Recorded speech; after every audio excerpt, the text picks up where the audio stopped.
आज के कार्यक्रम में आपका स्वागत है। हमने दलित आत्मकथाओं के प्रसंग में जो आलोचना के सामने सवाल हैं, उनके प्रसंग में बातचीत शुरू की थी। उसी सिलसिले की ये दूसरी कड़ी है, दलित आत्मकथाओं के संग।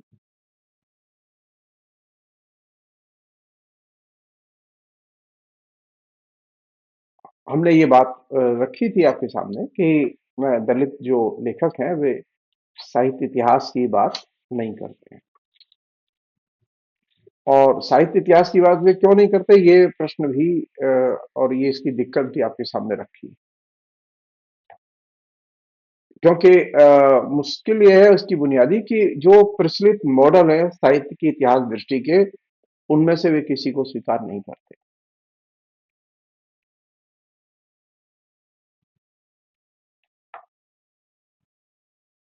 तो जाहिर है कि उनके लिए नया मॉडल बनाना पड़ेगा। और नया मॉडल जो होगा वो के दलित साहित्य के परिप्रेक्ष्य में होगा। वैसे अगर मुझसे पूछा तो बुनियादी तौर पर साहित्य में जाति नहीं होती, साहित्य में सेक्स भी नहीं होता। सेक्स और कास्ट, इन दोनों का साहित्य में या क्रिएटिव फील्ड में, कलाओं में, ललित कलाओं में रूपांतरण हो जाता है। तो कलाओं में रूपांतरण करने की अद्भुत क्षमता है। लेकिन चूंकि बहस है, दलित साहित्य है तो दलित साहित्य है। अनेक जो लेखक मराठी में जो आरंभ में दलित साहित्य के पक्ष में थे, उनमें से बहुत सारे लोगों ने दलित साहित्य पदबंध को, दलित साहित्य की कैटेगरी को छोड़ दिया और साहित्य की कैटेगरी में चले आए।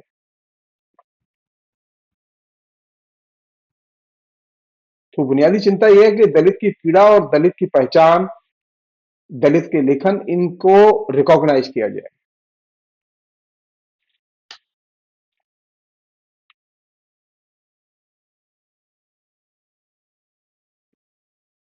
ये जो दलितों की जो आत्मकथाएं आई हैं बड़े पैमाने पर, वे क्या हैं?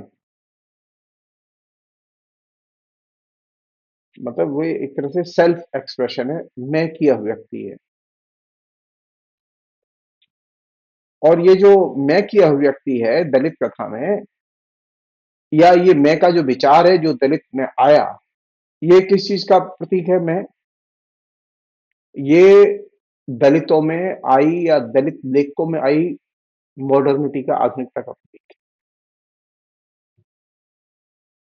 दलितों में पहले आधुनिकता नहीं आई थी, लेकिन जब दलितों में आधुनिकता आई तो उसने मैं की धारणा का विकास किया, मैं में सोचने की आदत पैदा की। तो और मैं के ही आधार पर उसने स्व के बारे में सोचना शुरू किया। और ये एक तरह से दलित लेखक के या दलित साहित्य के मॉडर्नाइजेशन की प्रक्रिया का बड़ा विकल्प है।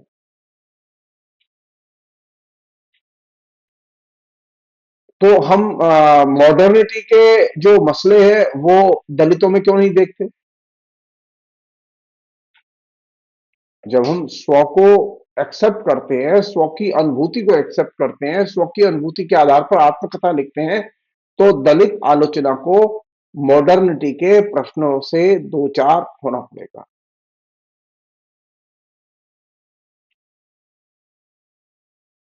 वे जो निजी विचार हैं, उन निजी विचारों में कुछ अवरोध भी तो होंगे। और वे अवरोध सिर्फ दलित के लेखक के ही नहीं है, बल्कि वे मॉडर्निटी के द्वारा दिए गए अवरोध हैं।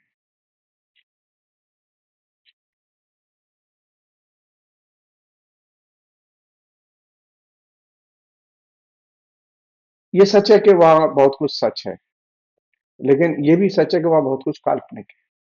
दोनों ही चीजें हैं। ऐसा नहीं कि सब कुछ सच है।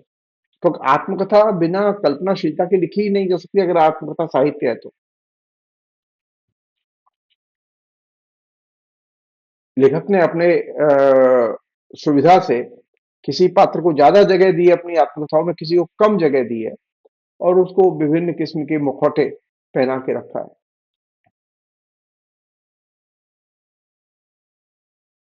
और ये जो छोटे-छोटे बीच में जो आख्यान आते रहते हैं दलित आत्मकथा में, वे उस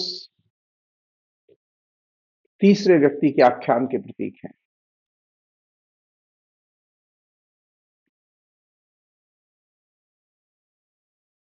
चूंकि ओम प्रकाश वाल्मीकि की आत्मकथा बहुत ज्यादा जनप्रिय हुई, जूठन,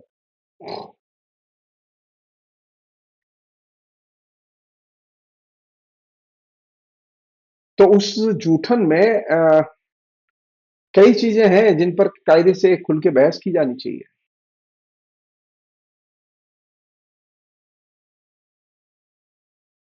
उसमें एक चीज तो यही आई है कि जो दलित मध्यवर्ग के लोग शहरों में आते हैं, वे नए जाति नामों से अपने को, अपनी रियल पहचान को छिपाने का काम करते हैं।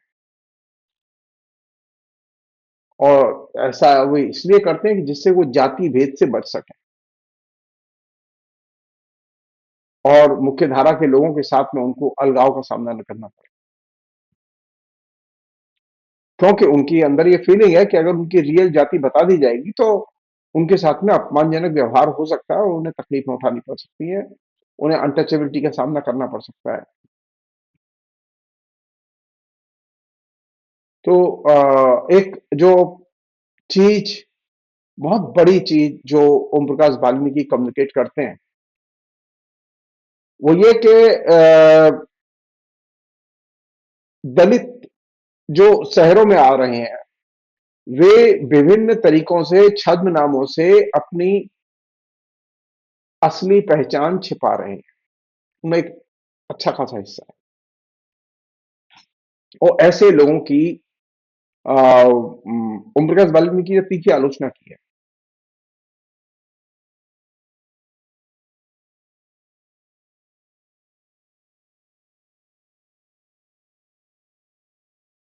एक जमाने में अंबेडकर ने ये बात कही थी कि गांव जो है वो व्यक्ति को गुलामी के बंधन में बांधे रखता है, जकड़े रखता है।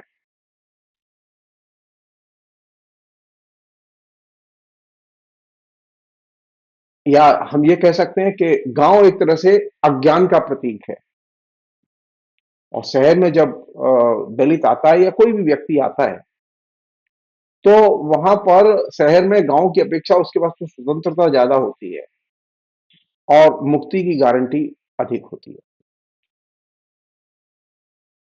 और यही वजह है कि मनुष्य की चेतना शहर में ज्यादा अच्छे ढंग से व्यक्त होती है। जो समाजशास्त्री हैं गोपाल गुरु, उन्होंने इसे झूठे आशावाद की संज्ञा दी है।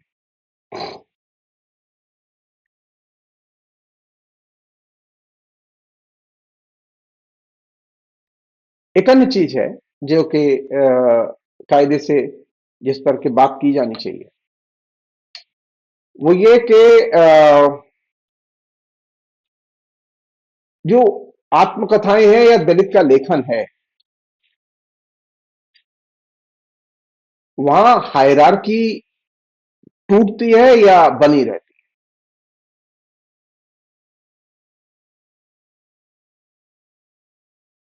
या फिर उसकी सब्जेक्टिव प्रस्तुति नजर आती है। हम ये सवाल भी उठा सकते हैं कि दलित का लेखन क्या प्रामाणिक लेखन होता है सारा? वहां पर अप्रामाणिकता भी तो हो सकती है।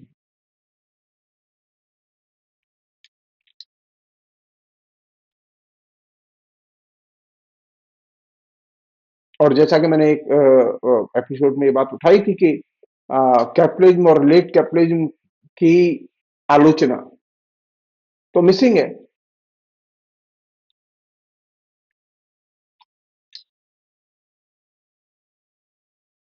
लेट कैपिटलिज्म की आलोचना किए बिना तो दलित को मुक्ति नहीं मिल सकती, क्योंकि कैपिटलिज्म या लेट कैपिटलिज्म दोनों ही दलित या जाति भेद को बनाए रखते हैं। और ये जाति भेद का बने रहना अपने आप में एक बड़ी चुनौती है।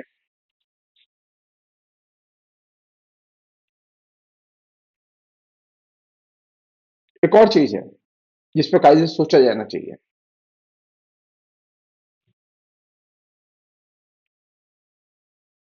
दलित रचनाओं में आत्मकथा से लेके कहानियां, उपन्यास तक जो आ, चरित्र आ रहे हैं,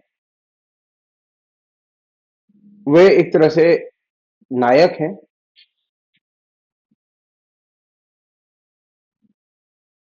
या सामान्य लोग हैं। हमारा मानना है कि साधारण मनुष्य की तरह उन्हें देखा जाना चाहिए, नायक की तरह दलित चरित्रों को नहीं देखा जाना चाहिए। नायक की तरह साहित्य के बाकी रचनाओं में आए हुए चरित्रों को भी नहीं देखा जाना चाहिए। और प्रत्येक चित्रण को जो रचना में किया गया उसकी परीक्षा या उसकी कसौटी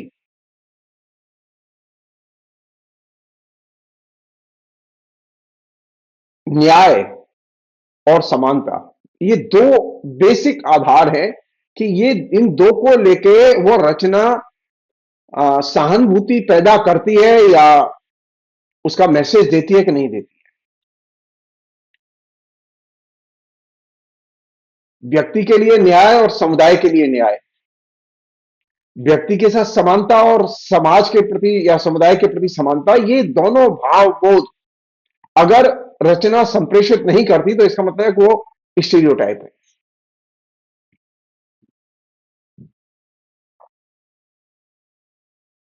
एक अन्य चीज,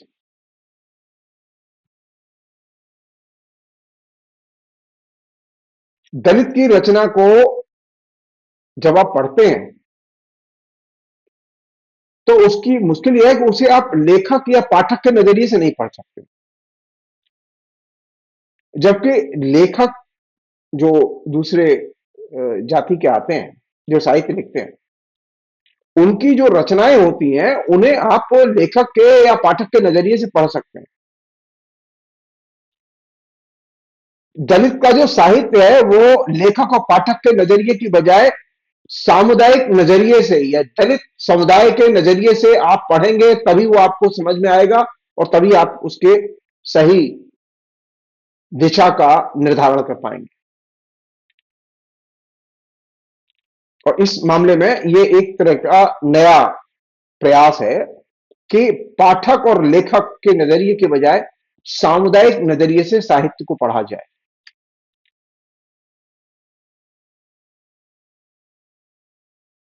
एक अन्य चीज है वो ये कि दलित जो लेखक है वो अपने दलित भाव से, दलित समाज से निकलना चाहता है या उससे जुड़े रहना चाहता है। कुछ लोग हैं जो ये मांग करते रहे कि दलित को दलित समुदाय से ही जुड़ा रहना चाहिए, और वे ये जोर देते हैं कि उनके आख्यान को दलित आख्यान के तौर पर, दलित समुदाय से जुड़े आख्यान के तौर पर देखा जाना चाहिए। जो ऐसे लेखक हैं जो ये कहते हैं कि बात तो शुरू जरूर दलित दलित से हो रही है लेकिन इसका ट्रांसफॉर्मेशन होना चाहिए। समस्या यह है कि क्या दलित लेखक लिखते समय अपने समुदाय बोध से का अतिक्रमण करता है कि नहीं करता, या हम ये कहें कि वो जो हाशिए का जो भाव बोध है उससे अपने को मुक्त करता है कि नहीं करता।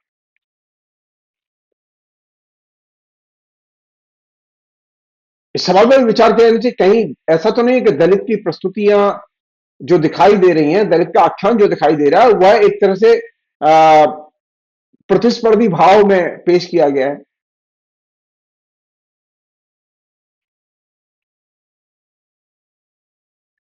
हमारी ये विनम्र प्रार्थना है कि दलित लेखकों को अपने को मनुष्य की तरह देखना चाहिए, वो दलित लेखक की तरह नहीं देखना चाहिए। जब वो दलित की तरह देखते हैं तो वो एक तरह से प्रतिस्पर्धी भाव की सृष्टि करते हैं। और जब वो मनुष्य की तरह देखेंगे तो इससे प्रतिस्पर्धी भाव खत्म होगा। क्योंकि ये प्रश्न तो रहेगा ही कि दलित लेखक अपने को किस रूप में देखता है। वो दलित के तौर पर देखता है या मनुष्य के तौर पर देखता है। अगर वो दलित के तौर पर देखता है अपने को, तो इसका मतलब है कि वो प्रतिस्पर्धी भाव में रहना चाहता है।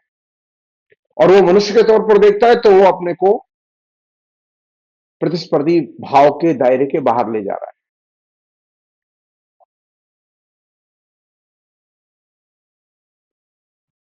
यानी हम ये सवाल करें कि दलित लेखक आखिर जीना कैसे चाहते हैं।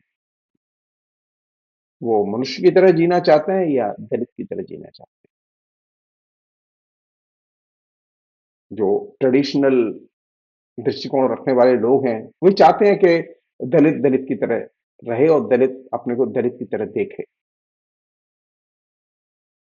लेकिन ऐसे भी लेखक हैं जो पुराने मूल्यों को नहीं मानते और वे इस दायरे का अतिक्रमण करना चाहते हैं और उन्होंने अतिक्रमण अतिक्रमण किया भी है। तो ऐसे भी लेखक हैं जो कि मूल्य मुक्त स्वतंत्रता की मांग करते हैं। एक अन्य चीज है, वो ये कि दलित आत्मकथाओं में ये बहुत ही इंपॉर्टेंट फैक्टर है जो लैंग्वेज का फैक्टर।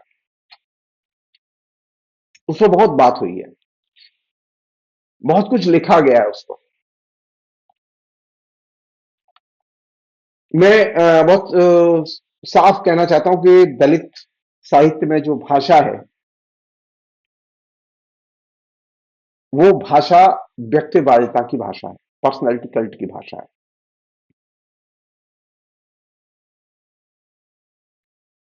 और ये जो पर्सनैलिटी कल्ट है, ये उसकी सामुदायिक भाषा का मूल आधार है। जो पर्सनैलिटी कल्ट की भाषा होगी, पर्सनैलिटी होगी, तो जाति की पहचान की फिर जरूरत क्या है? व्यक्ति की पहचान क्यों नहीं चाहिए?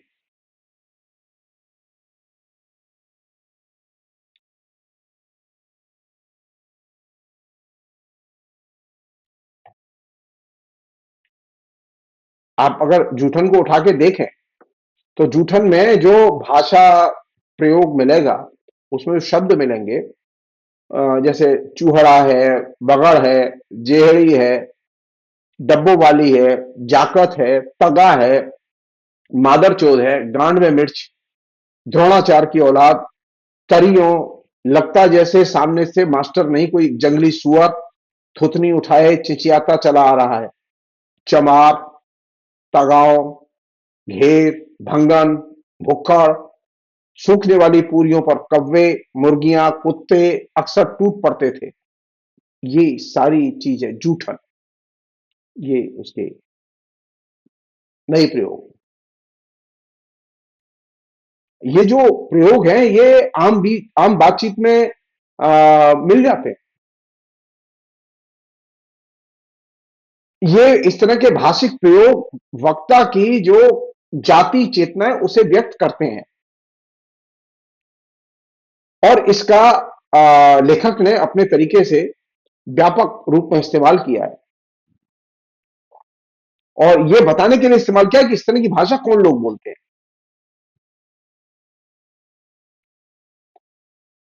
या ये कह सकते हैं कि लेखक ये बताना चाहता है कि सवर्ण आखिर किस तरह की भाषा बोलते हैं, उनकी शैली क्या है बोलने की।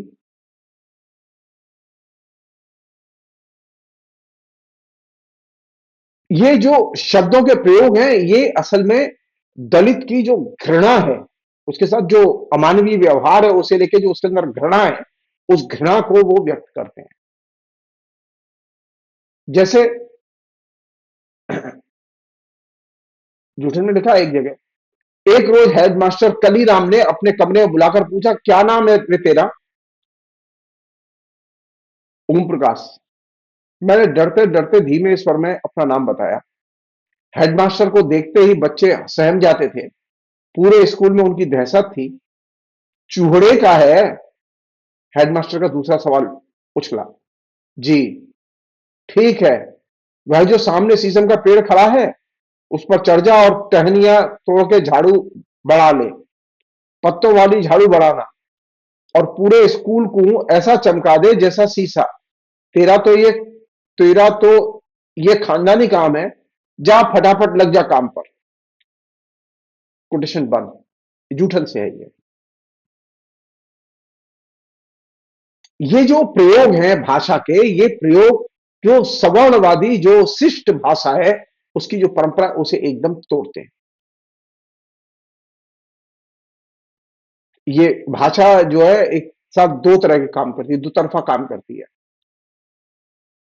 पहला तो यह है कि सवर्ण किस तरह की भाषा बोलते हैं, इसे वो बताते हैं। तो एक तरह से वे उनकी भाषा की रक्षा करते हैं। दूसरा काम ये करते हैं कि दलित को लेकर उनके मन में किस तरह के भाव हैं, और दलित के अंदर उनको लेकर किस तरह के भाव है, इसमें जो घृणा काम कर रही है, उस घृणा को वे कम्युनिकेट करते हैं। तो पहले जो है वो दलित उस तरह के लिखते नहीं थे, तो सवर्णों की भाषा के प्रति नफरत पैदा नहीं होती थी। लेकिन जब से ये दलितों का लेखन आया, उसने सवर्णों के प्रति, उनकी भाषा के प्रति खासतौर पर नफरत पैदा कर दी, क्योंकि इसमें जाति संस्कार वो कूट कूट के भरे हुए, और इसके चलते भाषा की टोन और भाषा की परंपरा दोनों ही इसमें चले आए।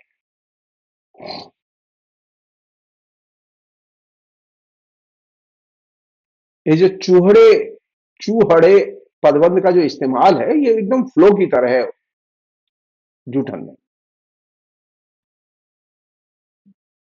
और इससे पता चलता है कि इस भाषा पर, यानी सवर्णों की भाषा पर किसी का नियंत्रण नहीं है।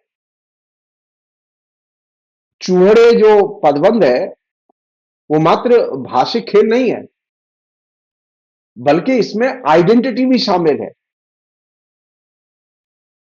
यानी दलित की जो औपचारिक अस्मिता है वो इसमें गुथी हुई है। तो इस दृष्टि से अगर देखें तो चूहड़े पदबंध जो है वो सिर्फ एक भाषिक प्रयोग नहीं है, बल्कि उसमें आइडेंटिटी भी है। इसका अर्थ ये भी है कि दलितों के प्रति एक खास तरह की भाषा पहले से सवर्ण लोग इस्तेमाल करते रहे हैं, जिसका प्रयोग चला आ रहा है।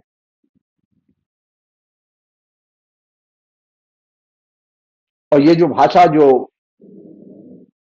ओम प्रकाश वाल्मीकि ने इस्तेमाल की, वो एक तरह से नेगेटिव भाषा है जो दलितों के प्रति लंबे समय से व्यवहार में रही है।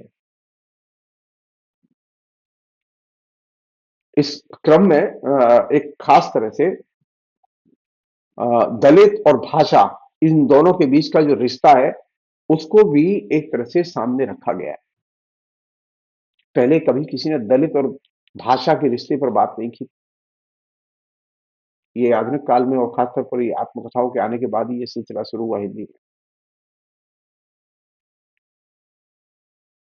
यहां भाषा के जरिए दलित का जो संसार है और सवर्णों का जो संसार है, इन दोनों को वो उद्घाटित करते हैं और दलित की वास्तविकता सामने आती है।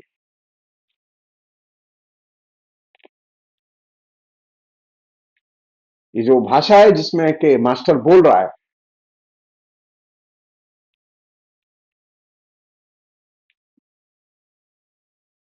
ये जो मास्टर का बोलना, ये बताता है कि इस भाषा को पहले से ही सांस्थानिक स्वीकृति मिली हुई थी,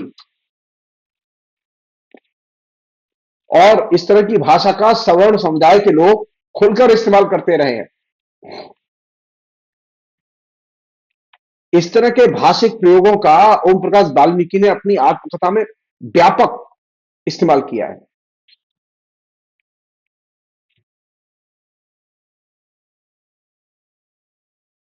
और इस इस्तेमाल के पीछे मकसद क्या है? मकसद है स्वतंत्रता। आत्मकथा क्यों लिखते हैं लेखक, खासतौर पर दलित लेखक? स्वतंत्रता हासिल करने के लिए। एक जमाने में रोला बार्थ ने ये बात कही थी कि लेखन का अर्थ है स्वतंत्रता। इस चीज को प्रैक्टिस में दलित लेखक एकदम उतारते हैं। दलित लेखक इसलिए लिख रहे हैं कि वे जाति बंधनों से स्वतंत्रता चाहते हैं। वे पुराने जो सामाजिक बंधन है उनसे स्वतंत्रता चाहते हैं। जो जातिवादी रुझान है, जो साहित्य में है, संस्कृति में है, राजनीति में है, समाज में है, उनसे स्वतंत्रता चाहते हैं। इसलिए वे इस दौर में रचनाएं लिख रहे हैं।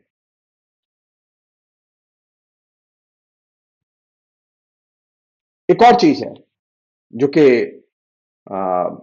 क्योंकि भाषा का जो संबंध है और उनके दलित समाज का जो संबंध है, या समाज का और भाषा का जो संबंध है, उसके बीच में जो दलित और सवर्ण की भाषा के बीच की जो अंतर क्रियाएं, उनमें भाषा कब सक्रिय हो जाती है और दलित कब निष्क्रिय हो जाता है, या दलित कब सक्रिय हो जाएगा और भाषा निष्क्रिय हो जाएगी, यह कहना मुश्किल है। इस पर कोई पूर्वानुमान लगाया नहीं जा सकता। बल्कि यह कहना ज्यादा सही होगा कि ये जो भाषा प्रयोग में लाई जाती रही, जो कि पहली बार लिपिबद्ध होती है, पहले कभी किसी ने लिपिबद्ध नहीं किया, जो भाषा चली आ रही थी पहले से।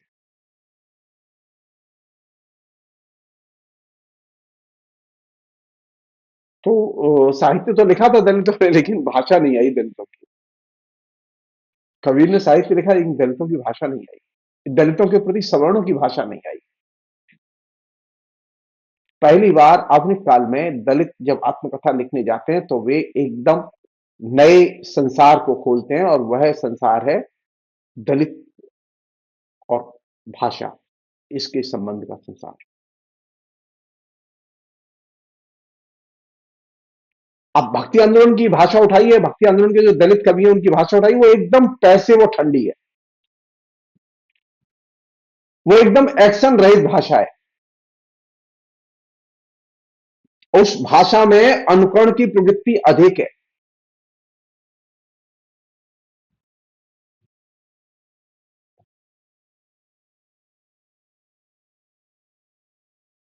वहां लेखक से लेके भाषा तक, वे मिथ जिन्हें वो लेखक चुनता है, वे तक अनुकरण से बंधे हुए हैं।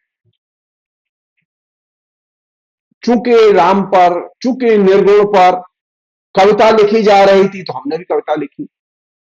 क्या है ये अनुकरण मूलकता।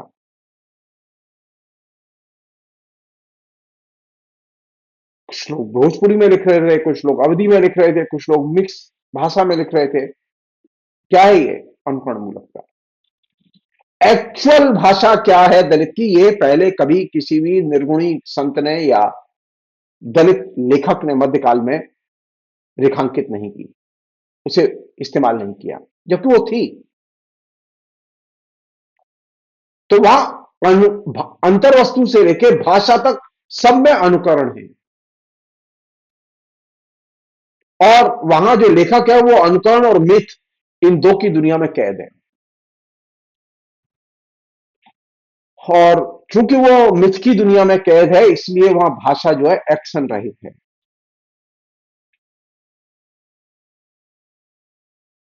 सब लोग जानते हैं कि मिथ में सक्रियता नहीं होती। मिथ जो है वो वास्तव जगत से एकदम कट ऑफ होता है। वो चाहे जितनी ही अच्छी कविता लिखें, कबीर, दादू, रैदास, लिख तो मिथ में रहे हैं। तो दलित लेखकों की जो मध्यकालीन लेखक है, उनकी भाषा एकदम ठंडी भाषा है, एक्शन रहित भाषा है।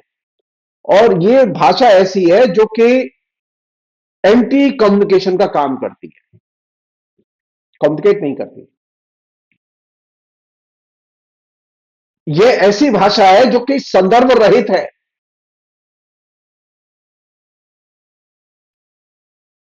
यही वजह है कि वो सबको सुनने में अच्छी लगती है, सबको पढ़ने में अच्छी लगती है, क्योंकि उसका संदर्भ उसमें से गायब है।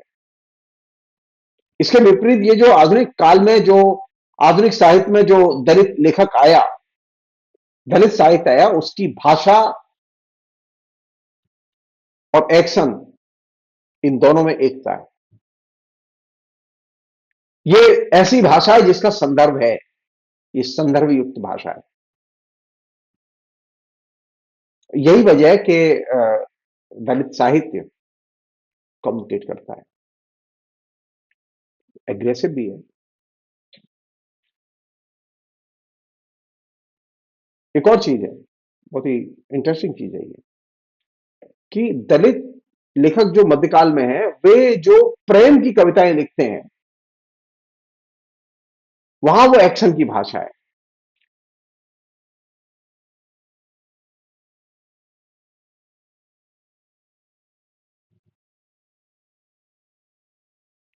इसके अलावा जो जिन विषयों पर उन्होंने लिखा है, वहां वो एक्शन की भाषा नहीं है, बल्कि ये कहना ज्यादा ठीक होगा कि मध्यकालीन जो टेक्स्ट है, वो चाहे जिसने भी लिखा हो, वो नाथों ने लिखा हो, सिद्धों ने लिखा हो, निर्गुण पंथियों ने लिखा हो, मध्यकाल की जो भाषा है, वो भाषा एक्शन के बारे में सोचने ही नहीं देती।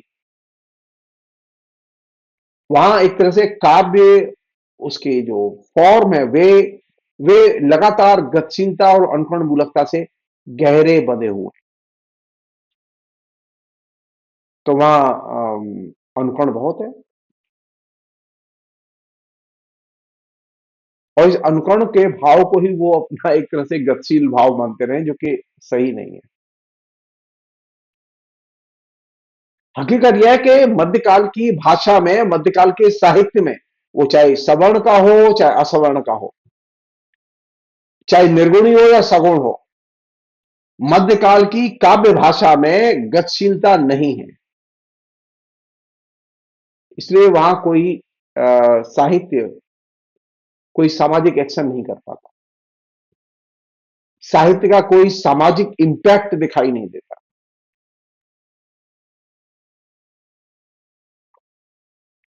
मध्यकालीन लेखक देख रहे थे, सोच रहे थे और अनुकरण कर रहे थे और लिख रहे थे। और इस क्रम में जो चीज डेवलप हो रही थी, इसे हम लोग कहते हैं एंटी कम्युनिकेशन वाला एलिमेंट, उस साहित्य का एक बहुत ही महत्वपूर्ण हिस्सा है। जबकि साहित्य के लिए गतिशीलता और कम्युनिकेशन ये बहुत इंपॉर्टेंट फैक्टर है।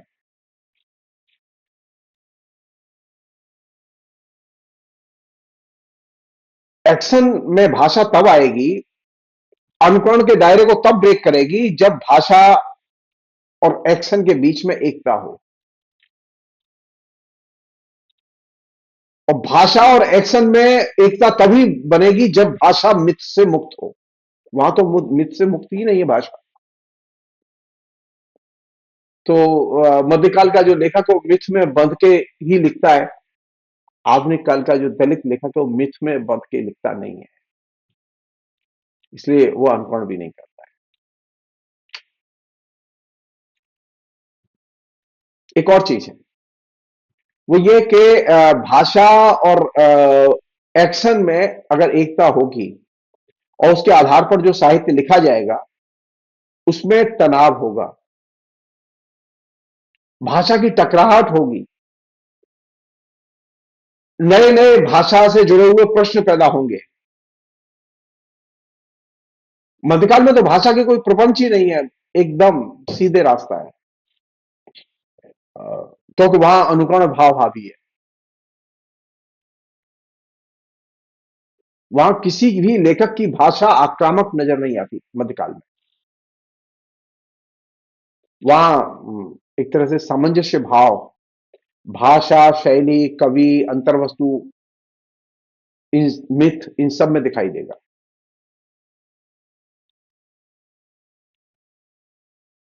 ये भी कह सकते हैं कि मध्यकालीन जो साहित्य है और मध्यकालीन जो समाज है, इन दोनों के बीच में गहरा अलगाव है। साहित्य और समाज के बीच में एकता नहीं है।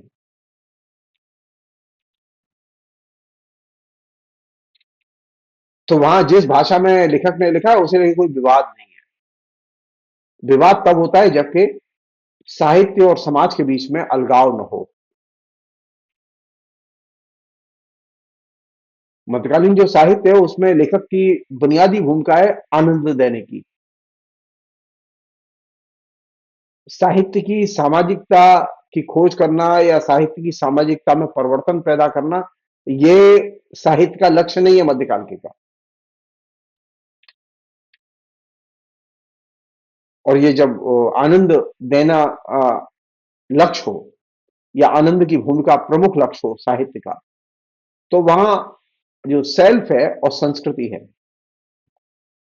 इसके सभी प्रश्न स्थगित रहते हैं। तो वहां लेखक के सेल्फ से जुड़े हुए, उसके निजी जीवन से जुड़े हुए प्रश्नों पर कोई चर्चा नहीं मिलती।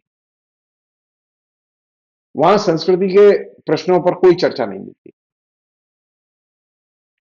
वहां भक्ति प्रमुख है, सेल्फ और कल्चर ये प्रमुख नहीं है। ये गलती हम लोग नहीं करें। बहुत लोग करते हैं ना, वो तुलसी के काव्य में संस्कृति खोज रहे हैं, तुलसी के काव्य में मैं खोज रहे हैं। वो ठीक नहीं होगा। एक अन्य चीज है जिस पर के कायदे से बात की जानी चाहिए, वो ये कि जो दलितों की जो भाषा है, आधुनिक काल के दलितों की, उसमें भाषण शैली का इम्पैक्ट दिखाई देता है, आत्मकथाओं में खासतौर पर। और ये जो भाषण शैली का इस्तेमाल करना, ये एक तरह से अस्तित्ववाद का असर है। और इसमें जो इंपॉर्टेंट चीज है वो अस्तित्ववाद नहीं है, बल्कि इंपॉर्टेंट चीज यह है कि स्वायत्तता और स्वतंत्रता, इन दो चीजों को लेखक अर्जित करना चाहता है। वक्तृता की शैली का जब लेखक इस्तेमाल करता है, तो इसका मतलब यह है कि वह दैनंदिन जीवन से लेकर इतिहास तक अपने अतीत में जाता है। वो उसका इतना बड़ा कैनवास है जिसमें वो दाखिल होता है, और उसमें जो भाषा इस्तेमाल करता है, वो भाषा भाषण की शैली में आती है।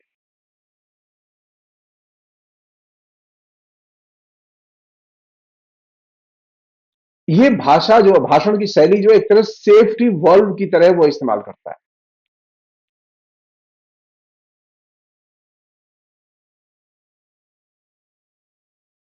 तो ये जो भाषण कला, इसके लिए किसी थ्योरी की जरूरत नहीं है, बिना थ्योरी के वो भाषण कला दिखाई देती है।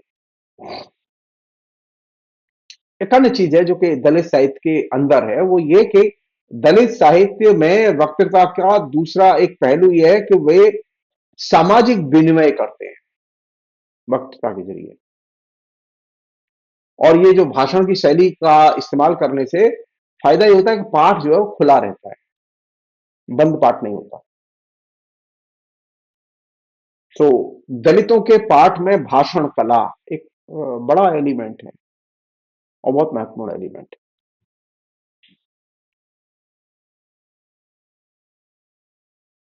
वहां छोटे छोटे कथानक मिल जाएंगे भाषण के रूप में, छोटी छोटी डायलॉग मिल जाएंगे, और बहुत सारी चीजें हैं जो कि वहां मिल जाएंगी। और जो आत्मकथ्य है, उस आत्मकथ्य के बहाने एक नया कथ्य भी मिल जाएगा। इससे भाषण कला का रचनाओं में व्यापक रूप में विकास हुआ है। और दलित साहित्य के, दलित जीवन के नए प्रसंग भी सामने आए हैं। इससे दलित के यथार्थ को सामान्य यथार्थ के तौर पर चित्रित करने में दलित लेखकों को सफलता मिली है।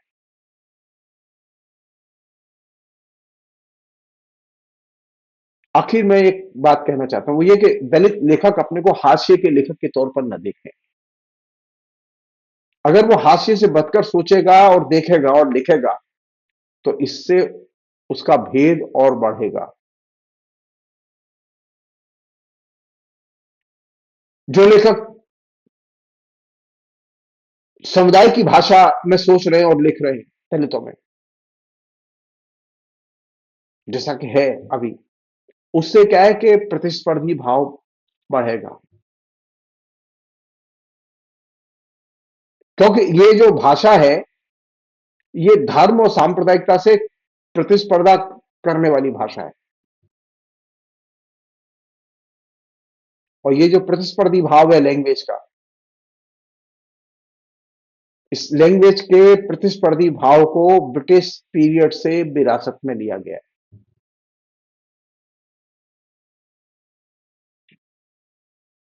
ये जो हमारे पुराने जो दलित लेखक हैं,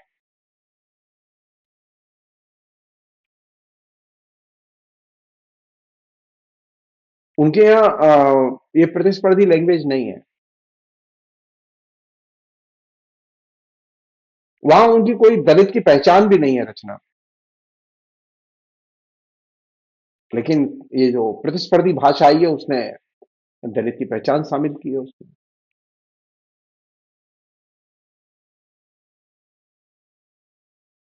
बल्कि ये कहना ज्यादा सही होगा कि भक्ति आंदोलन के जो कवि हैं दलित, वे दलित की भाषा का निषेध करते हैं कि दलित की कोई अपनी स्वतंत्र भाषा हो सकती है, इस चीज को वो अस्वीकार करते हैं।